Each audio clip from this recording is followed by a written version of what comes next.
Welcome back to Awareness, everyone. Before the break, we were speaking with one of our living Black history makers here in the Midlands, attorney I.S. Leevy Johnson, and just all the amazing things that he has done to make it easier, especially for Black lawmakers and Black attorneys here in the state. Before the break, we were talking about how you were one of the first 3 African Americans to become a legislator here in the state since Reconstruction. Right. And you were on the point that, you know, people were saying they wanted qualified Blacks, and you and the other 2 gentlemen that you were elected with were more than qualified for the position. And this is 1970 that we're talking about. Well, that is true. Back in that time, after I finished high school at C.A. Johnson in 1960, incidentally, I was a classmate of your father, Billy Shaw.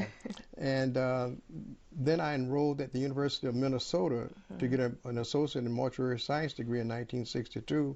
And then I attended Benedict College and got a degree in business administration in 1965. And I got the law degree in 1968. So my credentials were, as I say, equal to or superior to my white colleagues, and I think that enhanced our chances of getting elected. Yeah, and how and why was it so important too at that time, 1970, to have Black lawmakers in the General Assembly at that time? It was important then, and it's certainly important now. You have to have inclusion. We have a diverse population. And we have a diverse cultures, and those cultures and the diversity needs to be articulated in a positive way. You see so much negativism about different races and people of color, and having us present in the General Assembly afforded us an opportunity to have a platform to be representative of our culture and people of color.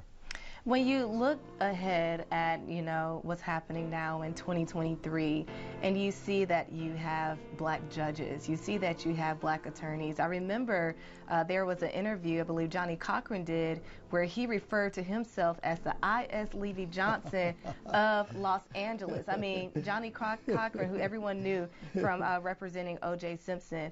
When you think about where you came from, where it started at, where you were the only one in a room for so many years, and to now where you can walk into you can walk to the State House and see all these Black lawmakers, and you can go into a courtroom and see all these Black attorneys.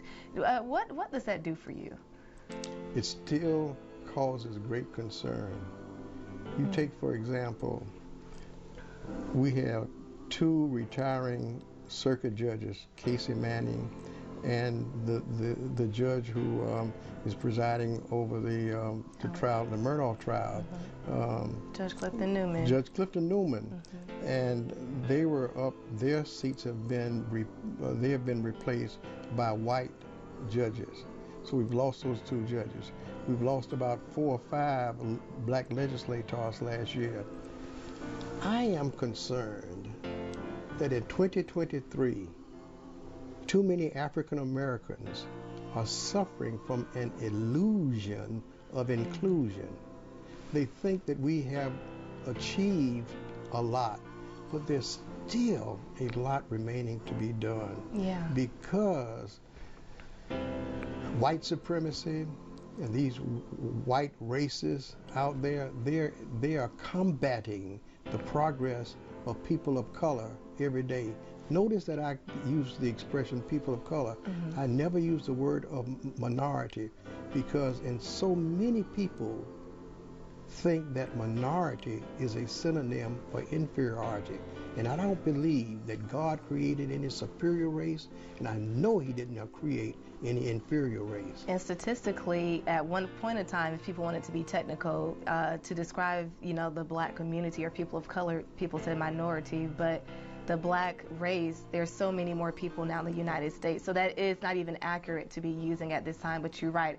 What would be your message to those who may feel down or not as motivated, or they're thinking that we're going back? Because when I speak to some of my older family members at times, they're like, are we back in the civil rights movement sometimes? Right. So what would be your message to those people? Be encouraged.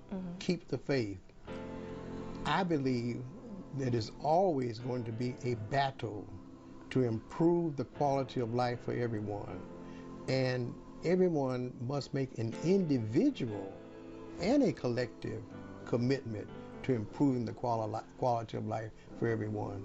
Well, I appreciate you so much for coming on Awareness, telling us about this, keeping it real, of course, for our viewers. Is there anything special that you're continuing to work on now? And I want people to know you are still a working man. We are sitting in his law office right now, so I appreciate you taking a step back from your desk and your piles of work to be able to speak with us today. But is there anything that you're working on right now that you would like to share with us? No, I'm not working on anything else right now, because I believe very strongly that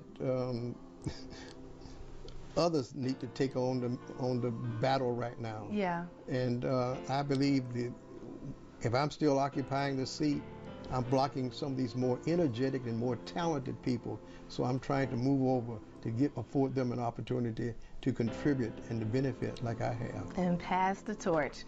All right, well, thank you so much. Of course, we'll have the full interview with attorney I.S. Leevy Johnson on our website, wistv.com/awareness. We'll be back to wrap up the show. Thank you so much for joining us on Awareness. A special thank you to our guests today, the Palmetto Cemetery Association and attorney I.S. Leevy Johnson. Thank you for your continued contributions to Black history. On next week's show, we're going to sit down with the state's first Black sports director, our very own Rick Henry. We're going to talk with him about how he is a part of Black history right here in the Palmetto State. Have a great week, and I hope to see you again next Sunday.